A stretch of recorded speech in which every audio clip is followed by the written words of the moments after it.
ನಮ್ಮೂರು ಹಾಗೆ ಬೆಂಗಳೂರು ಇದೆರಡಕ್ಕೂ ನಾನು ಕಂಪೇರ್ ಮಾಡಿ ಹೇಳೋದಾದರೆ, ನಮ್ಮೂರು ನಾವು ಹುಟ್ಟಿ ಬೆಳೆದ ಊರು, ಬೆಂಗಳೂರು ನಾವು ಬದುಕ್ತಿರೋವಂಥ ಊರು. ಹುಟ್ಟಿ ಬೆಳೆದಿರೋವಂಥ ಊರು ಯಾವತ್ತೂ ನಮಗೆ ಮರೆಯೋಕ್ಕಾಗೋದೇ ಇಲ್ಲ, ಕೊನೆವರೆಗೂ ನೆನಪಲ್ಲಿ ಇರುತ್ತೆ. ನಾವು ಆ ಊರಲ್ಲಿ ಜೀವಿಸ್ತಿರ್ತೀವಿ. ಬೆಂಗಳೂರು ಒಂದು ಸುಂದರವಾಗಿರುವಂಥ ಒಂದು ಊರು. ಹಗಲಲ್ಲೇ ಒಂದು ರೀತಿ ಸುಂದರವಾಗಿ ಕಂಡ್ರೆ ರಾತ್ರಿ ಹೊತ್ತು ಮತ್ತಷ್ಟು ಸುಂದರವಾಗಿ ಕಾಣುತ್ತೆ. ಬೆಂಗಳೂರು ಬದುಕು ಕಟ್ಕೊಡುತ್ತೆ, ಜೀವನದ ಪಾಠ ಹೇಳ್ಕೊಡುತ್ತೆ, ಸ್ವಾವಲಂಬನೆಯ ಜೀವನ ಹೇಗೆ ನಡೆಸಬೇಕು ಅಂತ ಅನ್ನೋದನ್ನು ಹೇಳ್ಕೊಡುತ್ತೆ. ಸಾವಿರಾರು ಜನಗಳ ಮಧ್ಯೆ ನಾನು ಒಬ್ಳು ಇದ್ದೀನಿ ಅಂತನ್ನೋದನ್ನು ಗುರುತಿಸ್ಕೊಳ್ಳೋದು ಹೇಗೆ ಅಂತ ಅನ್ನೋದನ್ನು ಹೇಳ್ಕೊಡುತ್ತೆ.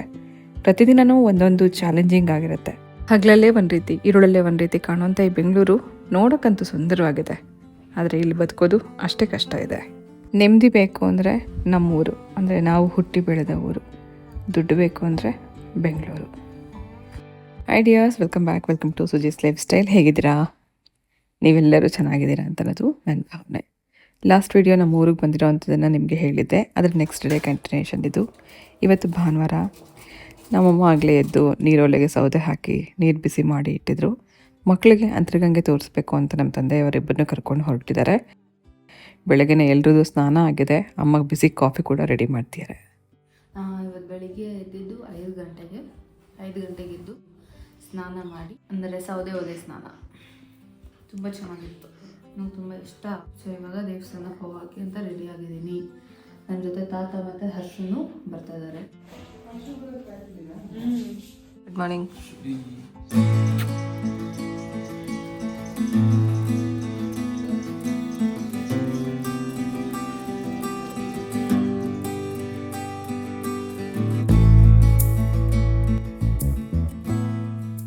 ಅಂದರೆ ಐತಿಹಾಸಿಕವಾದ ದೇವಸ್ಥಾನ.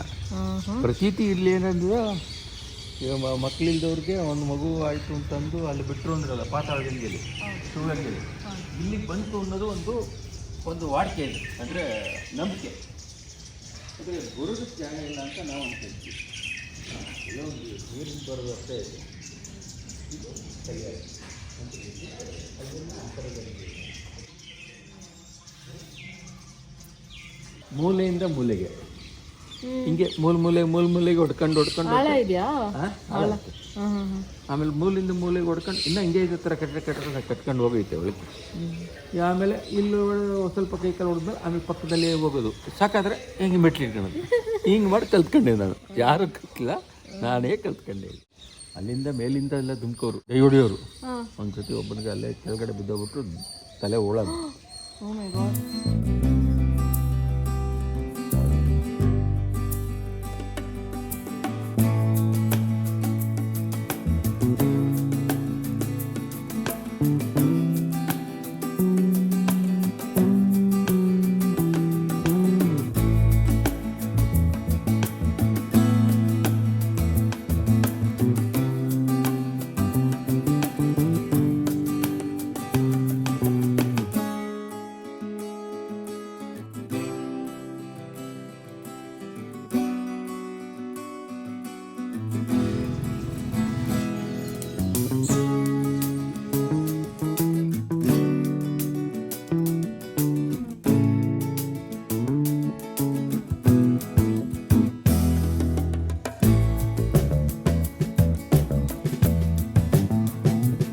ಗಂಗಾಧರೇಶ್ವರನ ಪೂಜೆ ಇದು. ಗಂಗಾಧರೇಶ್ವರ ಇದೆ ಇಲ್ಲಿ ಮುಖ್ಯವಾಗಿ ಒಂದು ಐತಿಹಾಸಿಕಕ್ಕೆ ಅಂತರ್ಗಂಗೆ ಅನ್ನೋದು ಹೆಸರು ಬರೋದಕ್ಕೆ ಈ ಗಂಗಾಧರೇಶ್ವರನ ಸನ್ನಿಧಿನಲ್ಲಿ ಈ ಎಲ್ಲ ದೇವರುಗಳ ದರ್ಶನ ಮಾಡ್ತಾ ಅಂತರ್ಗಂಗೆ ಅಂತ ಇದು ಪ್ರಸಿದ್ಧವಾಗಿದೆ. ಇವತ್ತಿನಿಂದ ಅಲ್ಲ, ಆ ಕಾಲದಿಂದ, ನಮ್ಮ ತಾತ ಕಾಲದಿಂದನೂ ಇದು ಐತಿ. ನಮ್ಮಪ್ಪ ಅಲ್ಲ, ನಮ್ಮ ತಾತದ ಕಾಲದಿಂದನೂ ಐತಿ ದೇವಸ್ಥಾನ. ಅಂದರೆ ಐತಿಹಾಸಿಕ ದೇವಸ್ಥಾನ ಇದು. ಇದು ಸಾಮಾನ್ಯ ಮುಜರಾಯಿ ಸೇರಿದ್ದು. ಇದಕ್ಕೆ ಜಮೀನುಗಳೆಲ್ಲ ಇತ್ತು. ಇದೆಲ್ಲ ಇವತ್ತೆಲ್ಲ ಅದೇನೋ ಬೇರೆ ಸರ್ಕಾರದ ಇದರ ಪ್ರಕಾರ ಅವರೆಲ್ಲ ಭೂಮಿ ಹೋಯಿತು. ಅದಕ್ಕೆ ದೇವಸ್ಥಾನ ಮಾತ್ರ ಟ್ರಸ್ಟಿಗಳು ಅವರು ಇವರು ಇದನ್ನು ಪ್ರಚುರಪಡಿಸ್ಕೊಂಡು ಇವತ್ತು ಕೂಡ ಪೂಜೆಗೆ ಸಲ್ಲೋದಕ್ಕೆ ಇಷ್ಟೆಲ್ಲ ವ್ಯವಸ್ಥೆ ಮಾಡಿಕೊಂಡಿದ್ದಾರೆ. ಶಿವರಾತ್ರಿಯಲ್ಲಿ ಜಾಗರಣೆ ಇರ್ತಾರೆ ಇಲ್ಲಿ. ಶಿವರಾತ್ರಿ ದಿವಸ ವಿಶೇಷ ಜಾಗರಣೆ ಇದ್ದು ರಾತ್ರಿ ಎಲ್ಲ ಪೂಜೆ ಮಾಡಿ ಜನಗಳೆಲ್ಲ ಊರು ತುಂಬ ಕ್ಯೂ ನಿಂತಿರ್ತಾರೆ. ವಿಶೇಷವಾಗಿ ಅವತ್ತು ಶಿವರಾತ್ರಿನಲ್ಲೆಲ್ಲ ನಡೀತದೆ.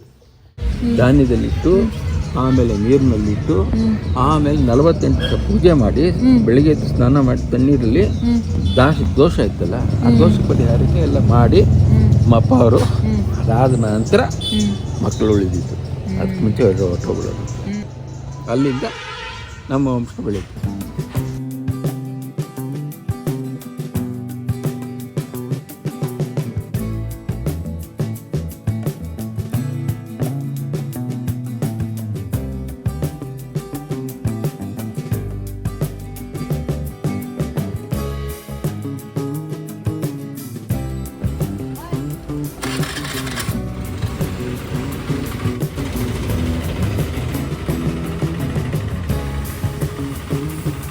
ಇವತ್ತು ಬಿರಿಯಾನಿ ಜೊತೆ ಕಬಾಬ್.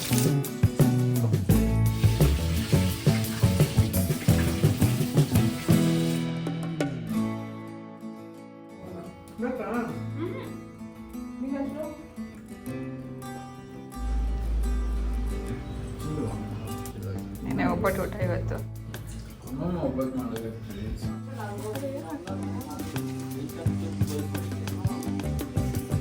ಇದು ನಮ್ಮ ಸೋದರತ್ತೆ ಮನೆ, ಅಂದರೆ ನಮ್ಮ ತಂದೆ ತಂಗಿ ಮನೆ. ಕುದೂರಿಗೆ ಬಂದಾಗ ನಾವು ಇಲ್ಲಿಗೂ ಬರ್ತೀವಿ, ಅಥವಾ ಇವರೇ ನಮ್ಮ ಮನೆಗೆ ಅಂದರೆ ಅಮ್ಮನ ಮನೆಗೆ ಬರ್ತಿದ್ರು. ಇವತ್ತು ಸ್ವಲ್ಪ ಅವ್ರಿಗೆ ಹುಷಾರಿರಲಿಲ್ಲ, ಹಾಗಾಗಿ ಅವ್ರಿಗೆ ಊಟ ಕೊಟ್ಬಿಟ್ಟು ಅವ್ರನ್ನ ನೋಡ್ಕೊಂಡು ಹೋಗೋಣ ಅಂತ ಇಲ್ಲಿಗೆ ಬಂದಿದ್ದೀವಿ.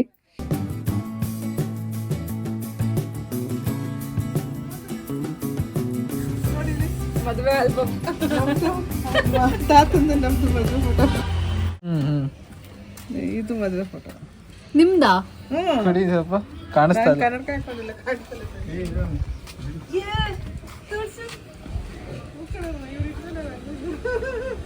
ಇಷ್ಟಿದೆ ಈ ಫೋಟೋ. ಇದು ಸೀಬೆ ಗಿಡ ಇತ್ತು ನೋಡು, ತಾತ ಅವ್ರ ಮನೆ ಇವಾಗ ಮನೆ ಕಟ್ಟವ್ರಲ್ಲ, ಅಲ್ಲಿ ಸೀಬೆ ಗಿಡ ಇತ್ತು. ಈಗ ಈ ಕಡೆ ತೆಂಗಿನ ಮರ, ಈ ಬಾವಿಯಿಂದ ಮುಂದಕ್ಕೆ ಕುತ್ಕೊಂಡಿರೋದು ನಾವು ನೀವೆಲ್ಲನಾ? ಇದು ನೋಡಿ ಇಲ್ಲಿ ಲಾಲ್ ಬಾಗ್ಲಲ್ಲಿ ತೆಗ್ದಿರೋದು ಇದು. ಫೋಟೋ ಆಲ್ಬಮ್ಸ್ ಏನಕ್ಕೆ ಇಟ್ಕೊಳ್ಳೋದು ಅಂದರೆ ನೋಡಿ, ಇದಕ್ಕೆ 50 ವರ್ಷಕ್ಕೆ ಮುಂಚೆ ಹೆಂಗಿತ್ತು ಅಂತ ಅನ್ನೋದನ್ನು ಇವಾಗ ಮತ್ತೊಂದು ಸತಿ ನೆನೆಸ್ಕೋತಾ ಇದ್ದಾರೆ.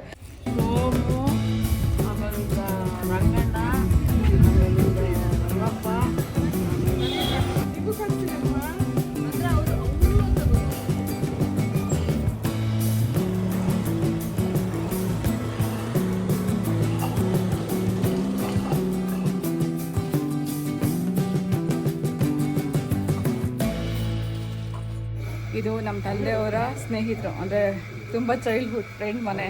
ಅವ್ರ ಮನೇಲಿ ಕೈಮಗ್ಗ ಮತ್ತು ಲೂಮ್ಸ್ ಎಲ್ಲ ಇದೆ. ಲಾಸ್ಟ್ ಟೈಮ್ ಕೂಡ ಬಂದು ಸೀರೆ ತೊಗೊಂಡು ಹೋಗಿದ್ದೆ. ಕೈಮಗ್ಗ ಇವಾಗ ನೇಯ್ತಾ ಇದ್ದಾರೆ, ಅದಕ್ಕೋಸ್ಕರ ನೋಡೋಣ ಅಂತ ಬಂದಿದ್ದೀವಿ.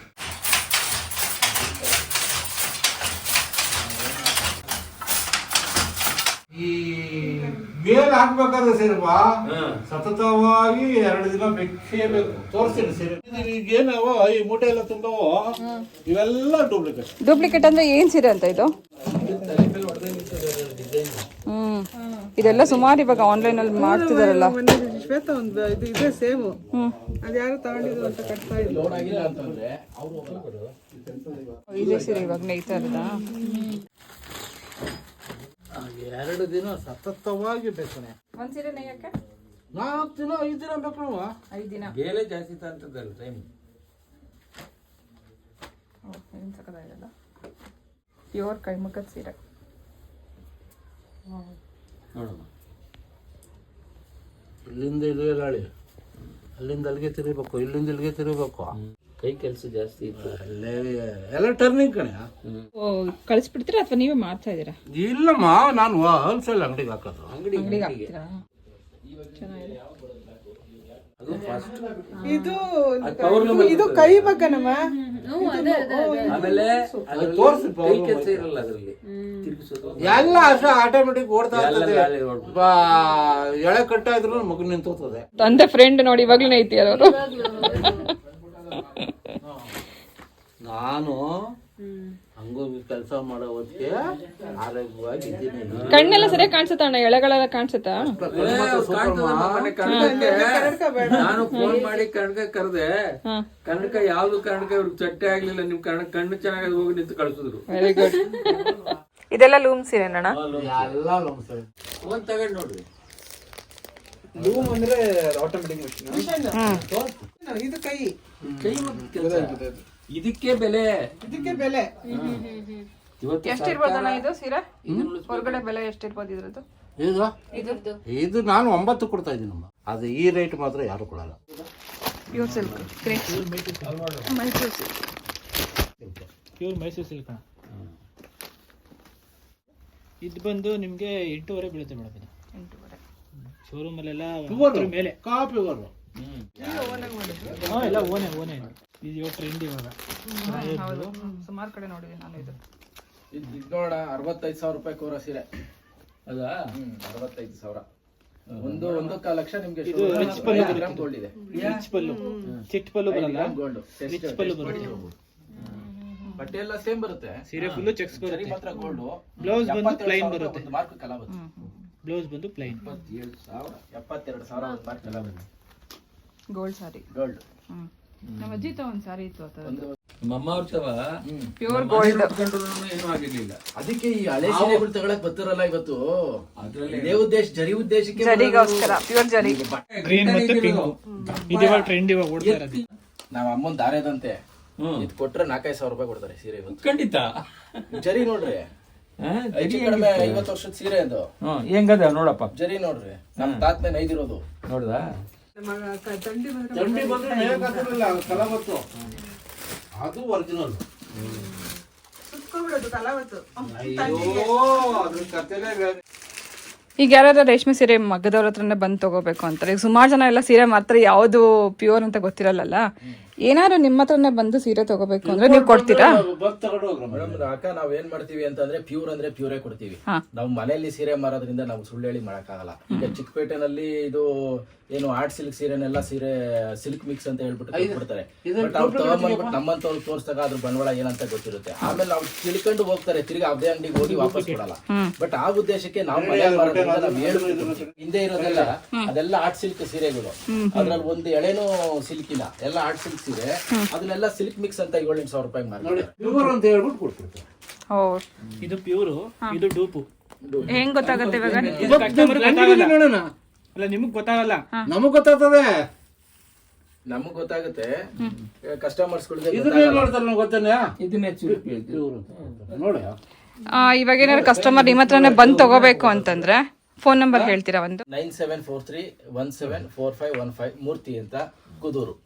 ಫೋನ್ ಮಾಡ್ಕೊಂಡು ಬರ್ಬೋದಾ? ಖಂಡಿತ ಬನ್ನಿ. ಸೊ ಮದ್ವೆಗಾಗ್ಲಿ, ಯಾವುದೇ ಒಂದು ಫಂಕ್ಷನ್ಗಾಗ್ಲಿ, ಹಬ್ಬಕ್ಕಾಗ್ಲಿ. ಇದ್ರಲ್ಲಿ ಅನ್ಪಾಲಿಶ್ ಇದೆ, ಪಾಲಿಶ್ ಇದೆ. ನಾವೇ ಓನ್ ಮ್ಯಾನುಫ್ಯಾಕ್ಚರ್. ನಾವು ಡಿಸೈನ್ ಇಲ್ಲಿ ಓಡ್ತಾ ಇರೋದನ್ನ ತೋರಿಸಿ ಆ ಸೀರೆನ ಬೇಕಾದ್ರೆ ಕೊಡ್ತೀವಿ. ಕೈ ಮಗ್ಗದ್ದು, ಲೂಮ್ಸ್ದು ಎರಡು ಸಿಗುತ್ತೆ.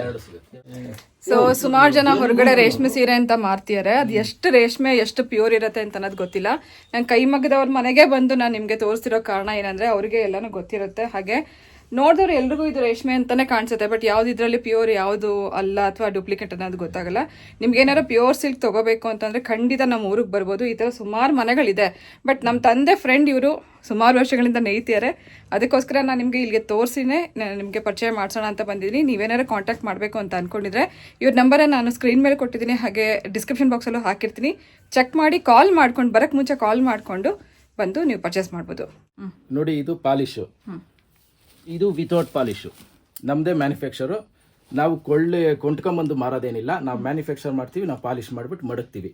ಕಲರ್ ಸೆಟ್ಟಿಂಗ್ಗಳು ಬೇಕು ಅಂದರೆ ಚೀಲದಲ್ಲಿ ಇರೋದು ತೋರಿಸ್ತೀವಿ, ಇದೇ ಥರ ಫಿನಿಶಿಂಗ್ ಮಾಡಿ ಕೊಡ್ತೀವಿ. 750 ಇಂದ ಹೆಚ್ಚು ಕಡಿಮೆ ನೀವು 1 ಗ್ರಾಮ್ ಗೋಲ್ಡ್ ಸೀರೆನೂ ಬೇಕಾದ್ರೆ ತೊಗೋಬೋದು. 25,000-30,000 ರೂಪಾಯಿವರೆಗೂ ರಿಸೆಪ್ಷನ್ ಸ್ಯಾರಿ. ಅದು ಶೋರೂಮ್ನಲ್ಲೆಲ್ಲ ನಿಮ್ಗೆ 35-40 ಇರುತ್ತೆ. ನಮ್ಮ ಹತ್ರ ಒಂದು 25-28 ಸಿಗುತ್ತೆ. ಕಸ್ಟಮರ್ಸ್ ಬಂದರೆ ನಾವೇನು ಮಾಡ್ತೀವಿ, ಕಸ್ಟಮರ್ಸ್ ಬಂದರೆ ಸೀರೆ ತೋರಿಸ್ತೀವಿ. ಇಲ್ಲ ಅಂತಂದರೆ ನಾವು ಕೆಲಸಗಾರ ಥರ ಹೋಗಿ ನಾವು ಮಗ್ಗ ಬಿಡ್ತೀವಿ.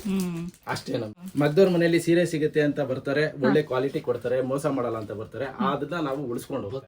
ನೋಡಿದ್ರಲ್ಲ, ನಮ್ಮೂರು ರೇಷ್ಮೆ ಸೀರೆಗೂ ಕೂಡ ತುಂಬ ಫೇಮಸ್. ಸುಮಾರು ಜನ ಬೆಂಗಳೂರಿಂದ ಹೋಗಿ ಮದುವೆಗಳಿಗೆ, ಫಂಕ್ಷನ್ಗಳಿಗೆ ಸೀರೆ ತೊಗೊಂಬಂದಿದ್ದಾರೆ. ಟ್ರಸ್ಟ್ ಇರುತ್ತೆ. ರೇಷ್ಮೆ ಸೀರೆ ಅಂತ ಅನ್ನೋದು ಪ್ಯೂರ್ ಸಿಲ್ಕ್ ಸಿಗುತ್ತೆ, ನಮಗೆ ಮಗದವ್ರ ಹತ್ರ ತೊಗೋಬೋದು, ಕಡಿಮೆಗೂ ಸಿಗುತ್ತೆ, ಒಂದು ಒಳ್ಳೆ ಕ್ವಾಲಿಟಿ ಸಿಗುತ್ತೆ ಅಂತ ಅನ್ನೋ ಒಂದು ಟ್ರಸ್ಟ್ ಮೇಲೆ ಊರಿಗೆ ಹೋಗಿ ತಗೋತಾರೆ. ನಿಮಗೆ ಊರಿಗೆ ಹೋಗೋಕ್ಕಾಗಿಲ್ಲ ಅಂತನವರು, ಸುಜಾತ ನಮ್ಗೆ ಅಷ್ಟು ದೂರ ಹೋಗೋಕ್ಕಾಗಲ್ಲ, ಅಥವಾ ನಮಗೆ ನಿಮ್ಮ ಊರೇ ಗೊತ್ತಿಲ್ಲ ಅಂತನವರು, 1-2 ಸೀರೆ ಬೇಕು ಅಂತನವರು ನನ್ನ ವಾಟ್ಸಪ್ ನಂಬರ್ ಇರುತ್ತೆ. ವಾಟ್ಸಪ್ ನಂಬರ್ ಮೂಲಕ ಎನ್ಕ್ವೈರಿ ಮಾಡ್ಬೋದು. ನಾನು ಬೇಕಾದ್ರೆ ನಿಮಗೆ ಕಳಿಸ್ಕೊಡ್ತೀನಿ. ಸೊ ಏನೇ ಇದ್ದರೂ ನಿಮ್ಮ ಕ್ವೈರೀಸ್ ಏನಾರು ಇದ್ದರೆ 1-2 ಸೀರೆ ಬೇಕಿರಲಿ ಅಥವಾ ಮದುವೆ ಫಂಕ್ಷನಿಗೆ ಬೇಕಿದ್ದರೂ ನೀವು ಅವ್ರ ನಂಬರಿಗೆ ಆದರೂ ಕಾಂಟ್ಯಾಕ್ಟ್ ಮಾಡ್ಬೋದು ಅಥವಾ ನನ್ನ ವಾಟ್ಸಪ್ ನಂಬರ್ ಮೂಲಕ ನೀವು ಕಾಂಟ್ಯಾಕ್ಟ್ ಮಾಡಿ ಎನ್ಕ್ವೈರಿ ಮಾಡ್ಕೋಬೋದು. ನಾವು ಬಂದಮೇಲೆ ವಾಪಸ್ ಹೋಗೋಕ್ಕಾಗತ್ತಾ? ಪ್ರಿಯಂಗೋಸ್ಕರ ಒಂದು ಸೀರೆ ತೊಗೊಂಡು ನಾವು ಇಲ್ಲಿಂದ ಹೊರಡ್ತಾ ಇದ್ದೀವಿ.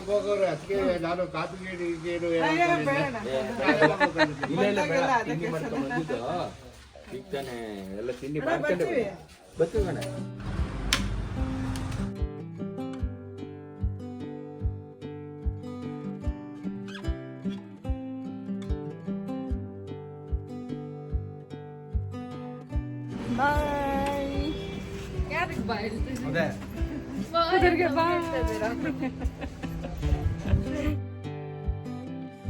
ಫೈನಲಿ ವಾಪಸ್ ಹೋಗುವಂಥ ಸಮಯ ಬಂತು. ಇಲ್ಲಿಗೆ ಬಂದು ನಾನು 24 ಗಂಟೆ ಆಯಿತು. ಆ 24 ಗಂಟೆನೂ ನಾನು ಇಲ್ಲಿ ಜೀವಿಸ್ತಾ ಇದ್ದೆ. ಈಗ ಬದುಕೋದಕ್ಕೆ ಬೆಂಗಳೂರಿಗೆ ಹೋಗಲೇಬೇಕು.